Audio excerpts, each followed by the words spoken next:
Yes, very good बच्चे। तो इसकी ऑप्शन मेरे पास क्या हो जाएगी? B, authorise capital is greater than issued capital. अगर आप ध्यान से देखें, मैं इसका भी आपको कॉन्सेप्ट बता देता हूँ अगर किसी बच्चे को नहीं आता तो। ठीक है, मैं जहाँ भी मुझे लगेगा कॉन्सेप्ट वाली चीज़ें साथ साथ बताता जाऊँगा।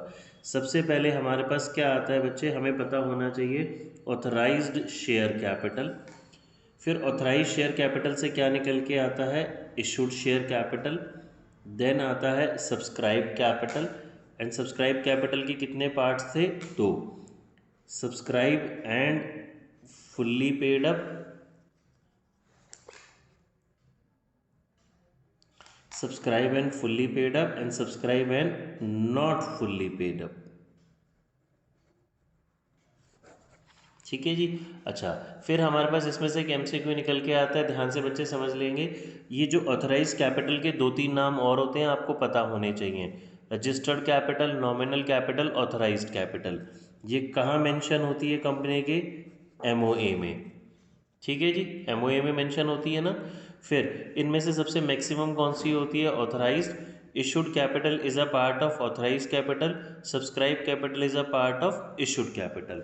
तो हमारे इस क्वेश्चन में जो पूछा गया, तो हमारा आंसर क्या हो जाएगा जी? B, authorise capital is always greater than issued capital. Authorise can equal to issued capital but issued capital can't be greater than authorise share capital. Third part पे आते हैं, those preference share which do not enjoy the right to share additional profits come under the category of. ठीक है, मैं एक एक आपको समझा भी देता हूँ, पूरा चैप्टर आपका साथ साथ ये भी होता रहेगा। देखिए, इररिडीमेबल प्रेफरेंस शेयर्स वो होते हैं बच्चे जिनकी रिडम्पशन नहीं होती, जिनको पैसा हम कैश में वापस कंपनी नहीं करती। पार्टिसिपेटिंग, जैसा कि नाम से समझ में आ रहा है, ये हमारे प्रॉफिट्स में पार्टिसिपेट करते हैं। प्रेफरेंस शेयर को रेट ऑफ डिविडेंड आपने क्वेश्चन किया होगा कभी ना कभी, उसके साथ रेट लिखा होता है ना, 9%, 10%, that is the rate of dividend. उनको उतना डिविडेंड फिक्स मिलता है। बट पार्टिसिपेटिंग प्रेफरेंस शेयर का मतलब हो गया इनको कुछ एक्स्ट्रा डिविडेंड और मिलेगा, मतलब वो प्रॉफिट्स में पार्टिसिपेट कर रहे हैं। नॉन क्यूमुलेटिव प्रेफरेंस शेयर, जिनका डिविडेंड एक्यूमुलेट नहीं होगा। नॉन पार्टिसिपेटिंग, जो कि हमारे इसमें प्रॉफिट्स में पार्टिसिपेट नहीं करते। तो क्वेश्चन की डिमांड क्या थी? Those preference share which do not enjoy the right to share additional profit. तो answer is D, non participating. ये जितना इनको प्रॉफिट डिविडेंड का रेट फिक्स है उतना ही मिलेगा, उससे ज़्यादा डिविडेंड इनको नहीं मिलता। ठीक है जी। Then fourth, reserve capital is also known as. बच्चे बहुत बहुत इंपॉर्टेंट क्वेश्चन है, difference between reserve capital and capital reserve. मैं बार बार हमेशा अपनी रूटीन क्लासेस में भी समझाता हूँ। देखो, रिजर्व कैपिटल जो है हमारा, कैपिटल का वो हिस्सा होता है जो कंपनी कॉल नहीं करती। रिजर्व कैपिटल कैपिटल का वो हिस्सा होता है जो कंपनी कॉल नहीं करती, जो कंपनी मंगाती है at the time of winding up of a company. जब सिर्फ कंपनी बंद होती है तभी मंगाती है, अदरवाइज कंपनी ये पैसा नहीं मंगाती। तो क्या ये कैपिटल रिजर्व है? नहीं। Subscribe and not fully paid, fully paid up, not fully paid up, none of the above. तो बच्चा इसका आंसर होगा D, none of the above. Reserve capital के लिए एक वर्ड यूज होता है, आप नोट कर सकते हैं, अनकॉल्ड कैपिटल। अगर हमारे पास ऑप्शन में ये होता तो हम उसे टिक करते, अनकॉल्ड कैपिटल। ठीक है, नेक्स्ट पे आते हैं। देखिए, H limited had allotted 20,000 shares to the applicants of 28,000 shares on pro rata basis. ये अप्लाइड की फिगर हो गई, ये अलॉट की फिगर हो गई। जिसने 28,000 शेयर्स मांगे थे उसको अलॉट कितने किए गए? 20,000 shares. The amount payable on application was 2। S applied for 840 shares. The number of shares allotted and the amount carried forward for adjustment against allotment money due from S will be. करेंगे बच्चे, सभी लोग calculate करेंगे फटाफट से, आता होगा सभी को।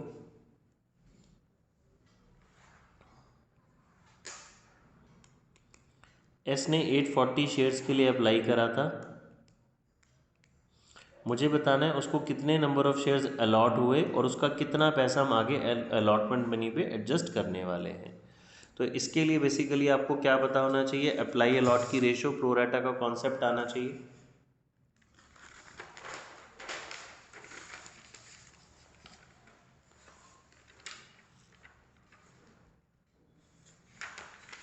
हाँ जी आदित्य, ठीक है, हम देखो करके दिखा देते हैं आपको, अगर किसी स्टूडेंट को दिक्कत है ध्यान से देखेगा।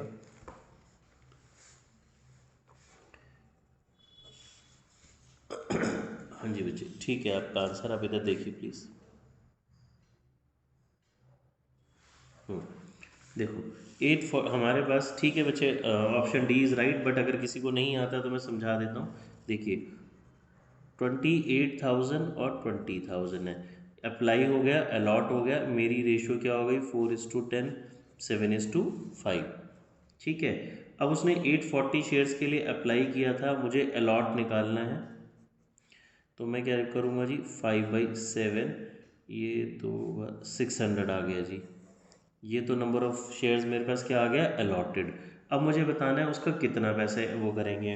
अगर ये क्वेश्चन मुझे एमसीक्यू में आता है, ये मेरा 600 आ गया, तो आप एलिमिनेशन से फटाफट से ऑप्शन डी टिक कर सकते हैं, बिकॉज बाकी किसी में 600 है ही नहीं।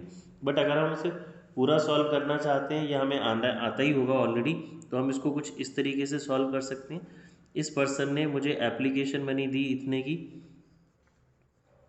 मैंने इतना पैसा एडजस्ट किया, तो आगे कितना पैसा जाएगा जी, 480।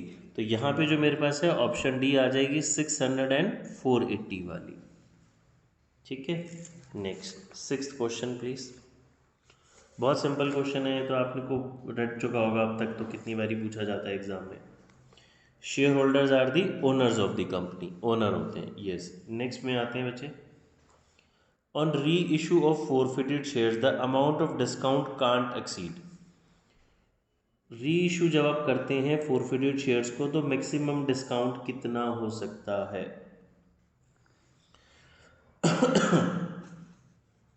यस, इसमें ऑप्शन आता है बच्चे मेरे पास C, amount received on forfeited shares. इतना ही मैक्सिमम आप डिस्काउंट दे सकते हैं, इससे ज़्यादा डिस्काउंट नहीं दे सकते। ठीक है, अच्छा, अब हमसे मैं एक और सेपरेट क्वेश्चन पूछता हूँ, एग्जाम में पूछ लिया जी, can shares be issued at discount, तो my answer will be no. Can shares be reissued at discount, तो answer is yes, reissue discount पे हो सकता है, बट इशू डिस्काउंट पे नहीं होता। अब मैं आपको इसका कॉन्सेप्ट बता देता हूँ, तो ये क्वेश्चन कैसे भी आपसे पूछेगा आप कर पाएंगे। मैं 7th क्वेश्चन का आपको कॉन्सेप्ट एक विद प्रैक्टिकल करके बताता हूँ, आप ध्यान से समझ लेंगे बेटा। जिनको आता है बहुत अच्छी बात है, जिनको नहीं आता वो देखो ऐसे कर लेंगे, आप एग्ज़ाम में तो कभी भूलेंगे नहीं। हम एक एग्जाम्पल से समझते हैं इसको। सपोज एक ही शेयर की बात करते हैं हम, 10 रुपीज़ का शेयर है, हमने पैसे कुछ उसमें इस तरीके से मंगाए थे और मुझे ये नहीं मिला। एप्लीकेशन मिल गया, अलॉटमेंट मिल गई, फर्स्ट कॉल नहीं मिला, मैंने इसके शेयर्स को फोरफीट करा। तो बच्चे मेरी फोरफीचर की एंट्री क्या बनेगी, share capital account debit to share forfeiture account, to calls in arrears, to calls in arrears. ठीक है जी, अब ये देखिए जी, 10 मंगाए, 8 मिल गए, 2 नहीं मिले। अब मुझे इसको री इशू की एंट्री करनी है, आप ये बात बहुत ध्यान से समझिएगा। अब मैं इसको री इशू करना चाहता हूँ, तो ये मेरी री इशू की स्टैंडर्ड एंट्री होती है, bank debit share forfeiture debit to share capital. Bank में अमाउंट आता है कितने रुपए में बेचा, यहाँ कितने की वो कैपिटल दे रहा है और कितना सस्ता बेचा। बेसिकली ये वाला जो फोरफीचर होता है ना, ये डिस्काउंट होता है, बस इसके लिए हम डिस्काउंट वर्ड यूज़ नहीं करते, इसका मतलब है कितना सस्ता बेचा। अब आपको अगर इतना आता है बच्चे सभी को, तो ये भी पता होगा कि हमारा जब हम कैपिटल रिजर्व निकालते हैं, तो कैपिटल रिजर्व नेगेटिव नहीं हो सकता, कैपिटल रिजर्व निल हो सकता है, पॉजिटिव होता है, नेगेटिव नहीं हो सकता। और कैपिटल रिजर्व कैसे आता है, इस वाले फोरफीचर में से इस वाले फोरफीचर को माइनस करके, बेसिकली जो पैसा आपने जब्त किया है उसमें से डिस्काउंट माइनस कर देते हैं। तो अगर मैं यहाँ 9 लिखता हूँ, मेरी बात ध्यान से समझेंगे, 9 लिखता हूँ, तो मेरा कैपिटल रिजर्व नेगेटिव हो जाएगा ना, मैं मैक्सिमम निल तक जा सकता हूँ। तो निल तक जाने के लिए यहाँ पे कितना आएगा मेरा, 8 रुपीज़, 8 टू 10। जैसे ही मैं अमाउंट यहाँ चेंज करूँगा, मोर देन 8 करूँगा, 8.5 भी करूँगा, तो मेरा कैपिटल रिजर्व नेगेटिव हो जाएगा, जो कि पॉसिबल नहीं है। ठीक है, तो अब मेरे से क्वेश्चन पूछा गया, ये एग्जामिनर का फेवरेट क्वेश्चन है दोनों एग्जाम के हिसाब से, मैक्सिमम डिस्काउंट और मिनिमम री इशू प्राइस, ये याद रखेंगे बच्चे, एग्जाम में पूछा जाता है। तो ये मैक्सिमम डिस्काउंट हो गया मेरा, मैं मैक्सिमम इतना डिस्काउंट दे सकता हूँ, और मिनिमम ये शेयर 2 रुपये में सेल कर सकता हूँ, इससे नीचे मैं इस शेयर को सेल नहीं कर सकता। तो आपसे पूछा गया बताओ जी मैक्सिमम कितना डिस्काउंट दे सकते हैं। Amount credited to share forfeiture account, जो पैसा मैं फॉरफिट कर चुका यही मैक्सिमम डिस्काउंट है, इससे ज़्यादा डिस्काउंट नहीं दे सकता। ठीक है, और मिनिमम कितने में बेच सकता हूँ, तो जो मेरी कॉल्ड अप मनी थी उसमें से ये हटा दीजिए, तो मिनिमम इतने में बेच सकता हूँ, इससे नीचे हम बेच ही नहीं सकते। बिकॉज जैसे ही मैं इससे नीचे गया, सपोज 1.5 गया, ये 8.5 आया, कैपिटल रिजर्व नेगेटिव हो गया, पॉसिबल नहीं है। दूसरा तरीका इस बात को समझने का, हमने जो हमारा कंपनीज एक्ट है वो हमें शेयर्स डिस्काउंट पे सेल करने को अलाउ नहीं करता। इस केस पे अगर आप ध्यान से देखेंगे हम इसको डिस्काउंट बोल रहे हैं, बट ये एक्चुअल में डिस्काउंट नहीं है। कैसे डिस्काउंट नहीं है, 8 रुपये देखिए आप यहाँ ले चुके, 2 रुपये आपने इस पर्सन से यहाँ ले लिए, 8 तो 10, आपकी फेस वैल्यू तो कंप्लीट हो गई ना। फेस वैल्यू कंप्लीट हो गई, हम फेस वैल्यू में 10 रुपीज़ से नीचे नहीं जा सकते। ठीक है, ये सामने वाले के लिए इसके लिए डिस्काउंट है, बट कंपनी के लिए एक्चुअल में डिस्काउंट नहीं है। ठीक है, आई होप बेटा सभी को ये वाला कॉन्सेप्ट बड़े अच्छे से आ गया होगा।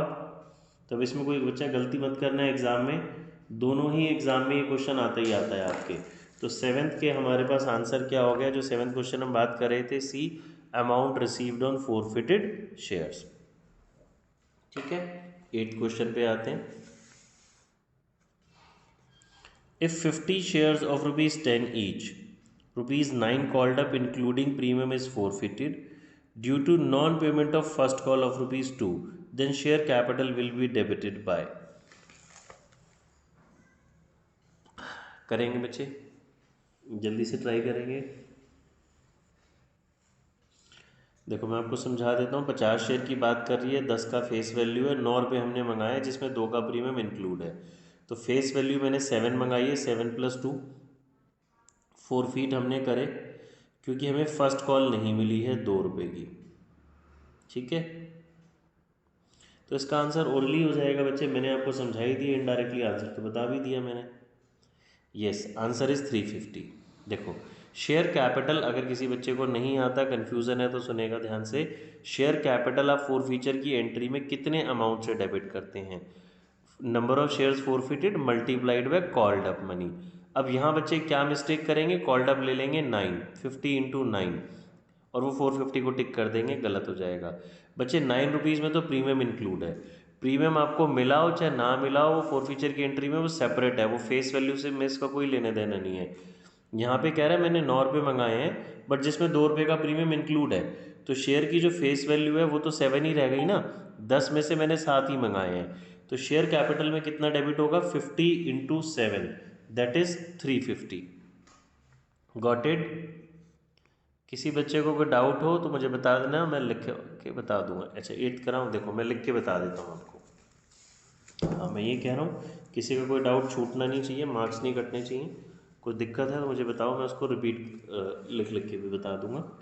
देखिए जी, अगर मैं इसकी फॉरफीचर की एंट्री करता हूँ तो आप ध्यान से देखिए, 50 शेयर्स हैं, 10 रुपये की फेस वैल्यू है, 9 मैंने मंगाया है, क्वेश्चन बच्चों ऑलरेडी आपके पास है, 7+2, 7+2 मतलब ये मेरा सिक्योरिटी प्रीमियम है और ये मेरी शेयर कैपिटल है। ठीक है जी, मुझे फर्स्ट कॉल मनी 2 रुपये की नहीं मिली, शेयर कैपिटल डेबिट करना है, तो मेरी फॉरफीचर की एंट्री क्या बनेगी, share capital account debit, security, first call नहीं मिली। ठीक है जी, तो शेयर कैपिटल ही डेबिट पूछा उसने, ज़्यादा तो कुछ करने की ज़रूरत ही नहीं है, तो मैं शेयर कैपिटल को कितने से डेबिट करूँगा, 50 × 7, 350 आंसर। प्रीमियम हम तब लिखेंगे जब मुझे प्रीमियम रिसीव नहीं होता, प्रीमियम मिल जाता है तो रिकॉर्ड नहीं करते। यहाँ पे उसने मुझे बोला फर्स्ट कॉल नहीं मिली, क्वेश्चन साइलेंट है, तो प्रीमियम अलॉटमेंट पे होगा और प्रीमियम मिल गया होगा, प्रीमियम मिल गया होगा तो यहाँ पे रिकॉर्ड वैसे भी नहीं करना। और अगर रिकॉर्ड करते भी और यही क्वेश्चन होता तो भी यहाँ पे 7 ही आना था, क्योंकि शेयर कैपिटल में कभी भी प्रीमियम नहीं आता, उसमें सिर्फ और सिर्फ फेस वैल्यू रिकॉर्ड होती है। ठीक है बच्चे, चलिए आगे प्रोसीड करते हैं, क्वेश्चन नंबर 9 पे आते हैं।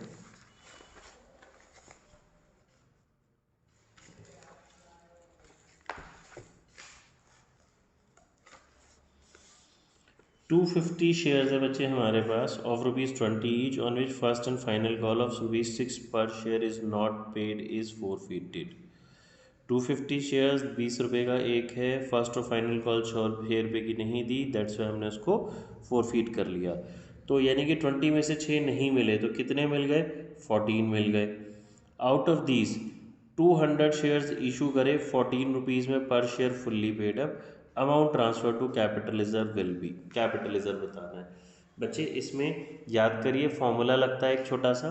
वो फॉर्मूला क्या था, हमने पढ़ा था when number of shares forfeited are not equal to number of shares reissued. तो फॉर्मूला था ना, ट्राई कीजिए फटाफट से।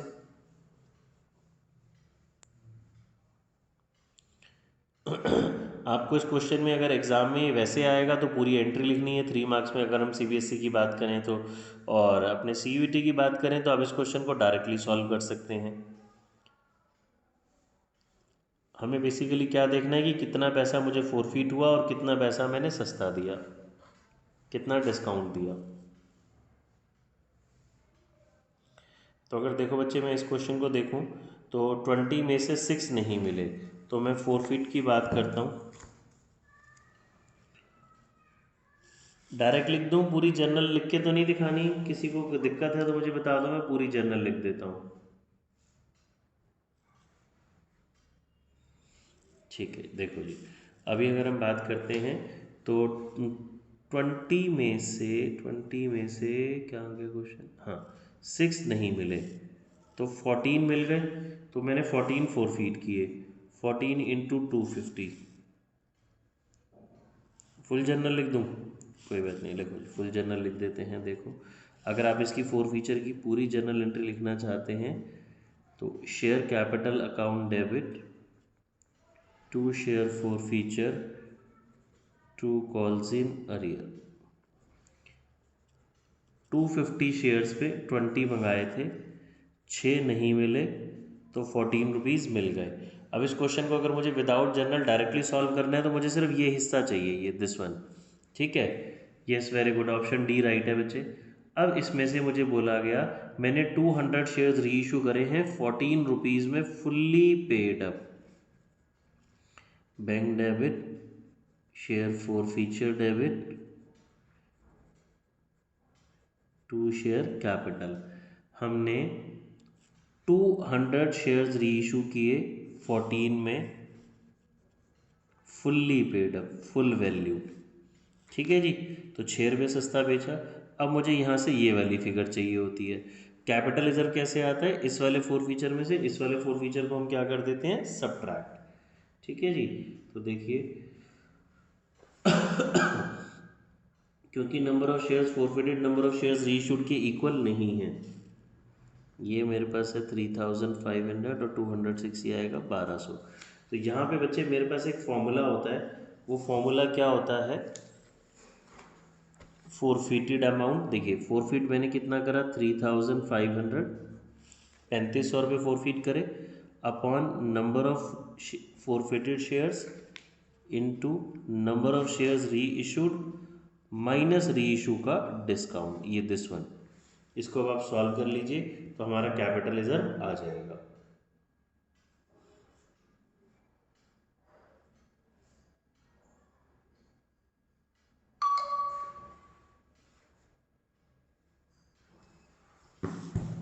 $1600। ये बेसिकली क्या आता है कि यूनिटरी मेथड से भी हम इसे सॉल्व कर सकते हैं कि पर शेयर के ऊपर कितना आपको आपने पैसा वो उसका फोरफीट किया, पर शेयर के ऊपर कितना पैसा आपने उसका जब्त कर लिया इनटू कितने शेयर्स री इशू हो गए, और री इशू पे जो डिस्काउंट दिया था वो सबट्रैक्ट कर देते हैं। ठीक है जी, चलिए आगे आते हैं क्वेश्चन नंबर 10 पे। एक limited company issued equity share of ₹100 each. It has called up 75 on each share but received only 60। Face value 100 हो गई, हमने मंगाए 75 थे, 75 में से मिले कितने हैं? 60। Share capital will be credited with, share capital कितने से क्रेडिट होगी जी? आप एंट्री देखिए, हमारी एंट्री क्या होती है? Bank debit to share capital तो कितने से क्रेडिट होगी जी?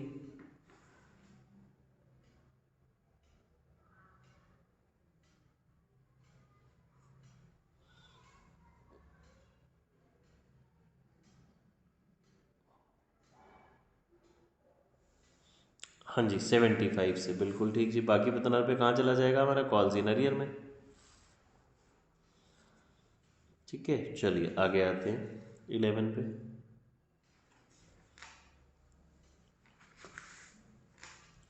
When shares are forfeited share capital is debited bye.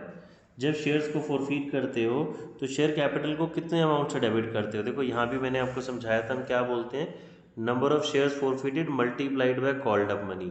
कितना पैसा आपने मंगाया, तो यहाँ पे 11th का आंसर क्या हो जाएगा बच्चे मेरे पास? B, called up money. कितना पैसा हमने मंगाया। ठीक है, यस 11th का बी।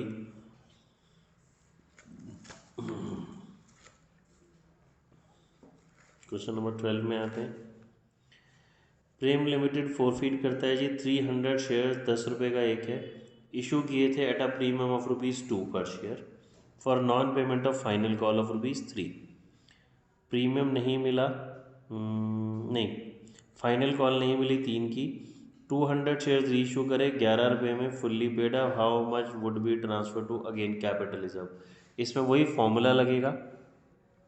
जिन बच्चों को प्रीमियम में डाउट आएगा उनका मैं पहले डाउट दूर कर देता हूँ। प्रीमियम का क्वेश्चन में कोई यूज़ नहीं होगा। क्यों यूज़ नहीं होगा? फोरफीचर की एंट्री में आप प्रीमियम को कब रिकॉर्ड करते हैं? जब प्रीमियम आपको नहीं मिला होता। प्रीमियम मिल जाता है तो उसे आप फोरफीचर की एंट्री में रिकॉर्ड ही नहीं करते। यहाँ वो क्या कह रहा है, आपको फाइनल कॉल नहीं मिली। फाइनल कॉल नहीं मिली यानी कि प्रीमियम आपको मिल चुका होगा। बिकॉज क्वेश्चन साइलेंट होता है तो प्रीमियम कहाँ पे होता है? अलॉटमेंट पे होता है। प्रीमियम मिल गया तो प्रीमियम रिसीव हो गया तो उसे भूल जाते हैं। ठीक है, अब इस क्वेश्चन को हम डायरेक्टली भी कर सकते हैं, पूरी जनरल लिख के भी कर सकते हैं, अगर सीखना चाहते हैं तो, नहीं तो डायरेक्ट कर सकते हैं। देखिए, हाँ जी यस हार्दिक बोलो। तो जैसे आप एक शेयर को प्रीमियम पे इशू कर रहे हैं, यस, तो उसको जब अगर जैसे हम उसको अब हमें कुछ कॉल नहीं आया तो हम उसको वापस से री इशू कर रहे हैं, तो वो प्रीमियम तो हमारे रिजर्व में ही रहेगा ना? बिल्कुल ठीक। अगर मुझे प्रीमियम मिल चुका है तो वो हमारे रिजर्व में रहेगा। You are very right. ठीक है, आगे बोलो। यही पूछना था, ये डाउट था मेरा, हाँ मतलब ये हमारे पास श्योर ही, नहीं था। हाँ ये हमारे पास ही रहेगा। मैं इसमें बिल्कुल और बच्चे से आपको बता देता हूँ, इसमें एक सेक्शन अप्लाई होता है। याद है आपको कौन सा सेक्शन अप्लाई होता है हार्दिक? नहीं sir. Section 52 of companies act 2013। ये क्वेश्चन बहुत बहुत इंपॉर्टेंट है आपके दोनों एग्जाम्स के हिसाब से, डायरेक्टली इनडायरेक्टली। पिछले 10-15 सालों से हर साल ये बोर्ड एग्जाम में क्वेश्चन आता है सेक्शन 52 का। आपके प्री बोर्ड में भी आया होगा, इनडायरेक्टली आया होगा, आपको पता ही नहीं चला होगा। सेक्शन इसमें पूछा जाता है सिक्योरिटी प्रीमियम के पैसे के यूजेस, या सिक्योरिटी प्रीमियम को हमने कैंसिल, जैसे आपने जो पूछा ना, हमने उसको कैंसिल क्यों नहीं किया, और ये कौन कौन सी चीज़ें हैं जो सिक्योरिटी प्रीमियम से यूज़ की जा सकती हैं, नहीं की जा सकती हैं, ये क्वेश्चन आता है। इसका यूज़ डिबेंचर चैप्टर में भी होता है जब आप डिस्काउंट को राइट ऑफ करते हो। ठीक है, हाँ तो जी। जैसे ही आपको सेक्शन सिक्योरिटीज़ प्रीमियम मिल जाता है, सभी बच्चों के लिए बच्चे इंपॉर्टेंट क्वेश्चन ये, जैसे ही सिक्योरिटीज़ प्रीमियम आपको मिल जाता है, चाहे वो शेयर्स पे या डिबेंचर्स पे, उस पर section 52 of companies act 2013 apply हो जाता है। और उसके अंदर 5 यूजेस लिखे हुए हैं। 52 है बच्चे, 52 सेक्शन है, 51 नहीं है। 50 इसके अंदर 5 यूजेस लिखे हुए हैं सिक्योरिटी प्रीमियम के। उन यूजेस के अलावा आप सिक्योरिटी प्रीमियम को कैंसिल या यूज़ कुछ भी नहीं कर सकते। मैंने जो आपको अभी नोट्स भेजे थे इसमें भी लिखा होगा शायद कहीं ना कहीं। हाँ जी हाँ लिखा, हाँ देखो ये रहा, ये मैंने आपको एक पीडीएफ भेजी है ना क्वेश्चंस वाली, इसी में है। ये रहा सेक्शन 52 प्रीमियम के यूजेस। ये आपको पांचों टिप्स पे होने चाहिए। ये क्वेश्चन एग्जाम में 100% आना है आपके दोनों एग्जाम्स के अंदर, डायरेक्टली और indirectly. Section 52 of the companies act this this this, ये 5 यूज सभी को लर्न करने हैं बच्चे बहुत अच्छे से। इवन अपने CUET का जो सारा MCQ है उसके लिए भी लर्न करने हैं हमसे, क्योंकि इनडायरेक्ट क्वेश्चन पूछ लेता है। आपको कोई 4 यूज दे देगा जिसमें से 3 यूज उसमें नहीं होंगे, एक होगा ऑड वन आउट टाइप। ठीक है, चलिए वापस आते हैं। इसका आंसर 12th का था हमारा जी ए 14। सबका हो गया, 12th करके दिखाना है तो मुझे बताओ कोई, नहीं तो फिर हम आगे प्रोसीड करते हैं। 12th का आंसर है बच्चे ए पार्ट 14। 13 पे शिफ्ट होते हैं। Discount allowed on re issue of forfeited shares is debited to, अभी हमने थोड़ी देर पहले सीखा। B share forfeited account. ठीक है, देखो ये रहा फॉरफिटेड अकाउंट। मैंने अभी पहले भी यहाँ भी आपको समझाया था कि ये डिस्काउंट होता है, बट इसको डिस्काउंट वर्ड नहीं लिखा जाता है, फॉरफीचर बोला जाता है इसको। ठीक है जी।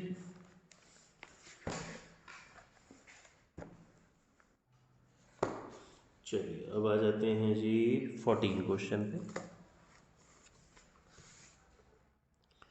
The maximum amount with the maximum amount with which the company is registered is called authorized share capital, अभी हमने पढ़ा। ठीक है, next liability of a share holder of a public limited company is limited to. Liability कहाँ तक limited होती है जी, बताएगा कोई?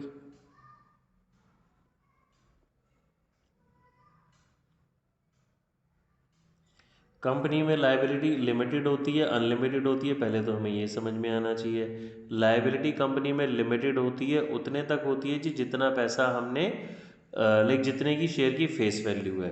बट यहाँ पे अनपेड वैल्यू मेरा आंसर आएगा, क्योंकि जितने मैं जो दे चुका वो तो गए, जो नहीं दिया हुआ उतने ही मुझे बैलेंस देनी है, उसके अलावा मेरी कोई लाइबिलिटी नहीं है। फॉर एग्ज़ाम्पल शेयर की वैल्यू 10 रुपीज़ है, 7 ऑलरेडी हम पे कर चुके हैं, तो हमारी लाइबिलिटी मैक्सिमम 3 रुपये तक और बनेगी। ठीक है, जैसे पार्टनरशिप में तो हम पढ़ते थे कि लाइबिलिटी अनलिमिटेड होती है, कंपनी में ऐसा, पब्लिक लिमिटेड कंपनी में ऐसा नहीं होता। चलिए जी, question number 16। As per companies act 2013 companies can't issue, बताएंगे जी क्या नहीं इशू कर सकती कंपनी?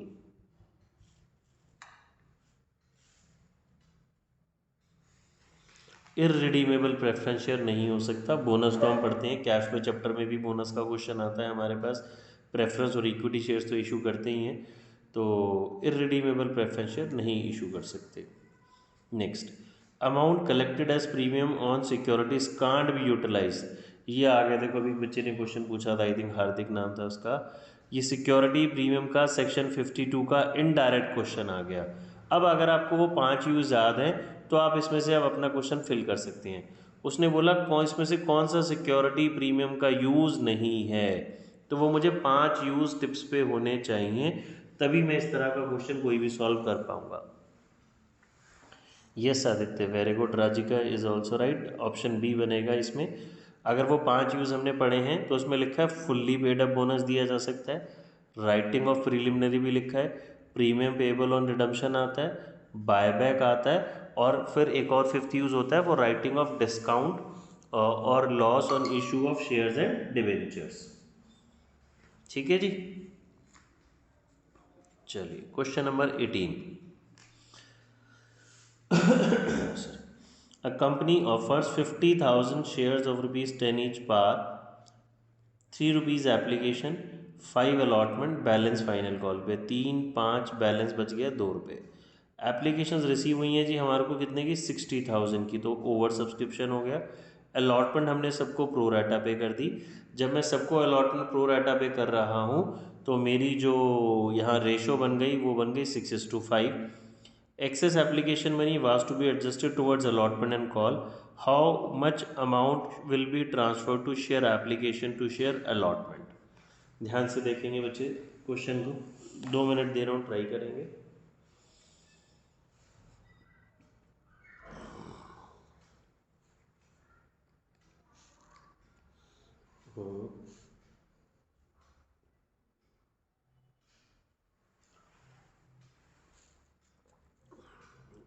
वेट बच्चे वेट। हाँ ठीक है बेटा, सभी का ठीक है, वेस्ट वेरी गुड। करके दिखाऊं, ये आता है सबको?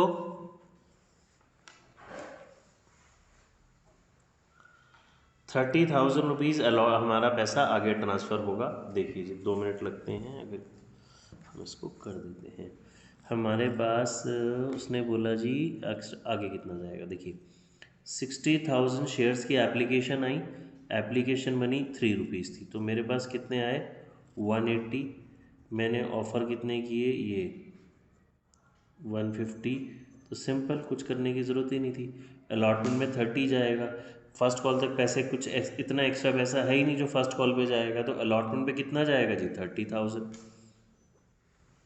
ख़त्म क्वेश्चन। कुछ इसमें उसने इन्फॉर्मेशन इतनी सारी दे दी आपको कंफ्यूज करने के लिए, यूज़ कुछ होना ही नहीं है उसका। देखिए आगे, forfeited shares can be reissued eight, forfeited shares को कैसे री इशू कर सकते हैं जी आप बताइए। यस, फोरफिटेड शेयर्स जो होते हैं उनको पार और प्रीमियम पे तो पहले भी बेच ही सकते थे, डिस्काउंट पे भी बेच सकते हैं। जो शेयर्स अभी हमने बात की फोरफिटेड शेयर डिस्काउंट पे री इशू होते हैं, पार और प्रीमियम पे तो हो ही सकते हैं। तो इसका आंसर हो गया all of them. 20th,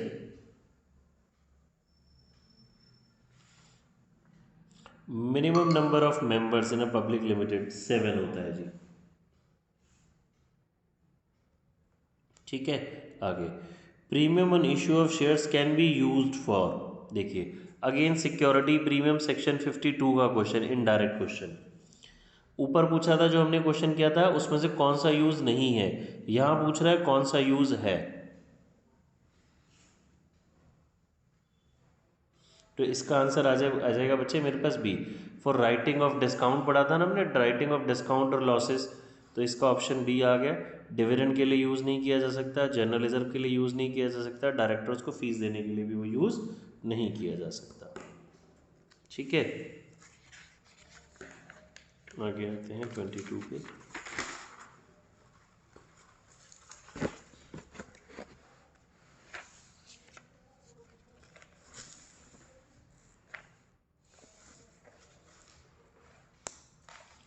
A plant costing rupees 4,50,000 is purchased and payment was made by issue of shares of rupees 100 each at a premium of 20%. Securities premium reserve will be credited by, security premium कितना credit करेंगे। अभी मैंने class के शुरुआत में ये जब vendor वाला टॉपिक कराया था तो आपको इसका एक फॉर्मूला बताया था नंबर ऑफ शेयर्स निकालने का, पीसी अपॉन इशू प्राइस। यहाँ पे देखिए पीसी मेरी परचेज कंसिड्रेशन कितनी है 4,50,000, पेमेंट मैं कैसे कर रहा हूँ 100 रुपये का एक शेयर दे रहा हूँ 20 रुपीज़ प्रीमियम पे, तो इशू प्राइस कितना हो गया बच्चे 120। तो 4,50,000 को अगर मैं 120 से डिवाइड करता हूँ तो मेरे पास नंबर ऑफ शेयर्स आ जाएंगे, उसको मैं 20 से मल्टीप्लाई करूँगा तो प्रीमियम आ जाएगा।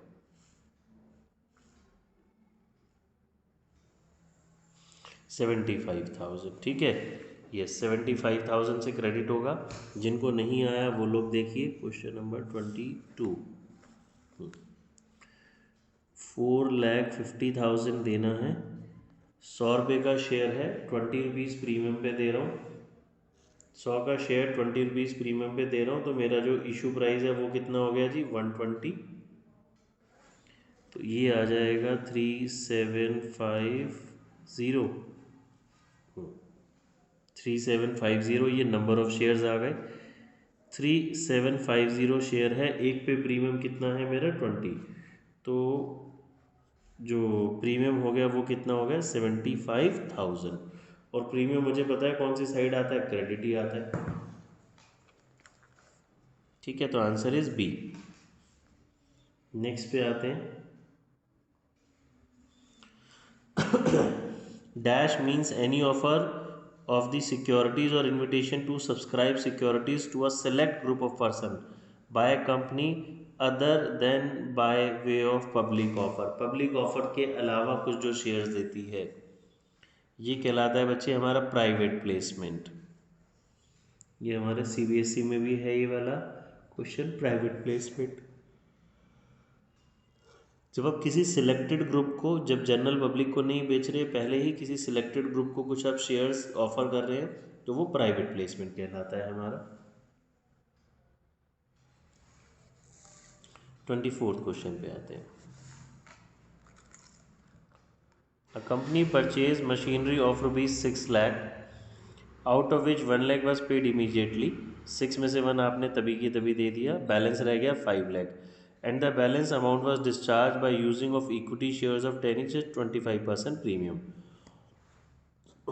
अब हमें बताना है जी कितने नंबर ऑफ शेयर्स हैं, वही वेंडर वाला टॉपिक है, अलग अलग तरीके से आपसे पूछा जा रहा है। 6 लाख में से 1 लाख आपने तभी दे दिए इमीजिएटली, 5 लाख बैलेंस रह गया। तो मेरी अभी जो परचेज कंसिडरेशन है, जो पीसी है, वो कितनी हो गई बच्चे, 5 लाख। इस 5 लाख में मैं इक्विटी शेयर्स दे रहा हूँ 10 रुपीज़ का एक है, 25% प्रीमियम पे। अब मुझे ये पता होना चाहिए जो प्रीमियम में डिस्काउंट है वो किसका निकलता है, फेस वैल्यू का। फेस वैल्यू कितनी है बच्चे मेरे पास, 10। तो 10 का 25% कितना होगा, 12.5। तो मेरा इसका आंसर क्या बनेगा, 6 में से हमने 1 लाख इमीजिएटली दे दिए, रह गया 5 लाख। 5 लाख को डिवाइड करेंगे 12.5 से, वाई 12.5, 10 का शेयर, 2.5 का प्रीमियम, 12.5 रुपये आया। तो ये मेरे पास जो निकल के आएगा वो क्या आ जाएगा, नंबर ऑफ शेयर्स 24। तो यहाँ पे मेरे पास बच्चे नंबर ऑफ शेयर्स, इसकी ऑप्शन बी आ रही है 40,000। अब मेरे से अगर पूछ ले, देखिए ध्यान से, अब इसमें और भी क्या क्या वो मेरे से पूछ सकता है। वो बोलेगा जी बताओ शेयर कैपिटल कितने से क्रेडिट होगी, इसको हमने 10 से मल्टीप्लाई कर दिया, शेयर आ गया। इसको 2.5 से मल्टीप्लाई कर दिया, सिक्योरिटीज प्रीमियम आ गया। ठीक है ना, चलिए आगे आते हैं 25th क्वेश्चन पे। Dividend is given at a fix rate in a company to, fix rate पे डिविडेंड किसको मिलता है बच्चे, प्रेफरेंस शेयर होल्डर्स को। फिक्स रेट से डिबेंचर होल्डर को भी मिलता है। अब कुछ बच्चे अगर कंफ्यूज होते हैं तो, बट वो इंटरेस्ट होता है। डिबेंचर होल्डर को जो फिक्स अमाउंट मिलता है वो इंटरेस्ट होता है, और प्रेफरेंस शेयर होल्डर को जो फिक्स अमाउंट मिलता है वो डिविडेंड होता है।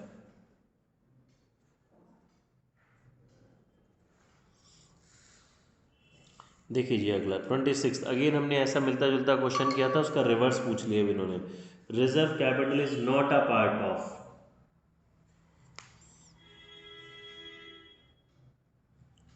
यस, अनसब्सक्राइब का, उसका पार्ट नहीं होता।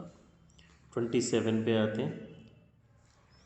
A company forfeited 4,000 shares of 10 each on which application money 3 has been paid. 10 में से 3 की एप्लीकेशन मिल गई, out of which 2,000 shares were reissued as fully paid up and 4,000 has been transferred to capital reserve. Calculate the rate at which these shares were reissued. अच्छा question है बच्चे, इसको आप journal entry लिख के ट्राई कीजिए।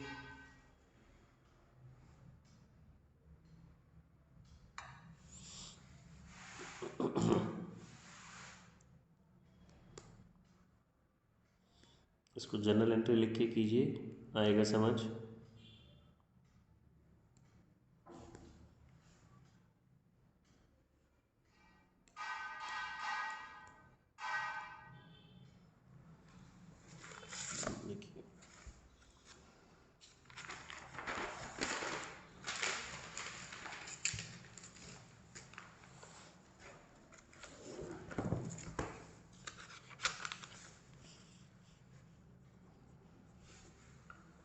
देखिए यस बच्चे, option B is right, very good Rajika. देखिए 4, अगर मैं इसकी एंट्री लिखूँ आपको, जब आप 2-4 बारी ऐसे क्वेश्चंस कर लेंगे तो आपको और स्पीड बढ़ जाएगी, डायरेक्टली विदाउट जर्नल भी आप इसको ट्राई कर पाएंगे। 4,000 शेयर्स फॉरफीट कर रहा है, ठीक है, 10 आपने मंगाया था, 3 मिल गया तो वो जो फॉरफीट कर लिया, और 7 नहीं मिला। आपने इसमें से 2,000 शेयर्स री इशू करे हैं as fully paid up, bank account debit, share forfeiture account debit to share capital. अभी मुझे फॉर फीचर के बारे में नहीं पता। 2,000 शेयर्स इशू करे fully paid up, full value, तो ये आ गया 20,000। मुझे ये अमाउंट नहीं पता। कैलकुलेट द रे, अच्छा कैपिटल रिजर्व की अमाउंट पता है मुझे। कैपिटल रिजर्व कैसे आएगा, share forfeiture to capital reserve, ये कितनी है 4,000।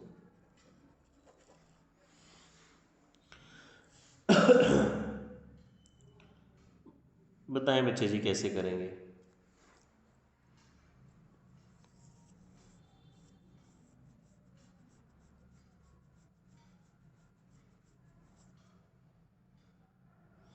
इसको हम जो हमारा फॉर्मूला था उससे ट्राई करते हैं। देखिए जी, total number of shares amount forfeit ये कितना हुआ 12,000। Number of shares forfeited into number of shares reissued minus discount. मुझे ये नहीं पता, कैपिटल रिजर्व पता है। इसको आप सॉल्व कीजिए, उससे क्वेश्चन आपका सॉल्व हो जाएगा। मुझे ये वाली फिगर यहाँ पे नहीं पता।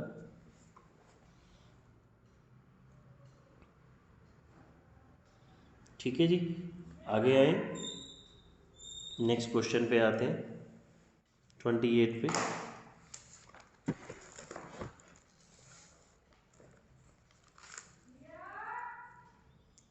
A share of ₹100 each issued at a premium of 20% is forfeited due to non-payment of final call of 30। अब बच्चे यहाँ पे आपको एक बात क्या समझनी है, फाइनल कॉल नहीं मिली 30 रुपीज़ की, तो ये जो प्रीमियम की बात कर रहा है इससे आपको कंफ्यूज नहीं होना। क्यों कंफ्यूज नहीं होना? क्योंकि अगर क्वेश्चन साइलेंट होता है तो प्रीमियम कहाँ पे होता है, अलॉटमेंट पे।